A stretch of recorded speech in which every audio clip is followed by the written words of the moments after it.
শহরের সবচেয়ে ধনী পরিবারের নাতনি জেনি প্রচণ্ড চঞ্চল স্বভাবের মেয়ে, যাকে সামলানো খুব কঠিন।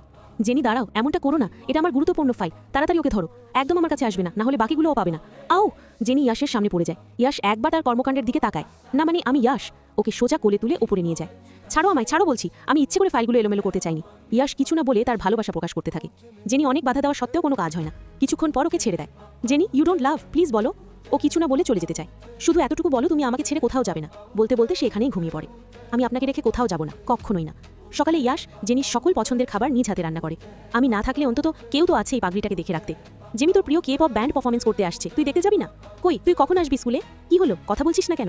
নিশ্চয়ই তোর সাথে ওই রাগী ভাইটা রয়েছে, এই জন্য কথা বলছিস না। আচ্ছা তাড়াতাড়ি স্কুলে আয়, আমাকে স্কুলে যেতে হবে, বাই। এখন আবার কে কল দিল? চুপ সবাই, বস কল করেছে।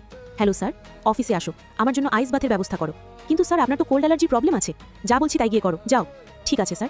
জেনি, কোথায় যাচ্ছিস? ইয়াশের অবস্থা তো প্রচণ্ড খারাপ, জানা উপরে গিয়ে একটু দেখ। ঠিক আছে। ইয়াশ, কি হয়েছে তোমার? Are you okay? হ্যাঁ, ওই একটু ঠান্ডা লেগে গিয়েছিল রাতে। পজিটিভ? তার মানে এখন কি হবে? জেনি, কোথায় যাচ্ছিস? ডক্টরের কাছে। কেন? পরে বলছি। ইয়াশ দেখ না, ওর আবার কি হলো? এখন ডক্টরের কাছে কেন যাচ্ছে? কি আমি দেখছি? ডক্টর, ছোট দেখতে একটা মেয়ে, মাথার দুই পাশে ক্লিপ দেওয়া, ও কি আপনার এখানে এসেছে? হ্যাঁ, মাত্রই গেল। আরে উনি তো প্রেগনেন্ট, কি বলছেন? ইয়াশের মনে পড়ে যায় অতীতের স্ত্রী। ও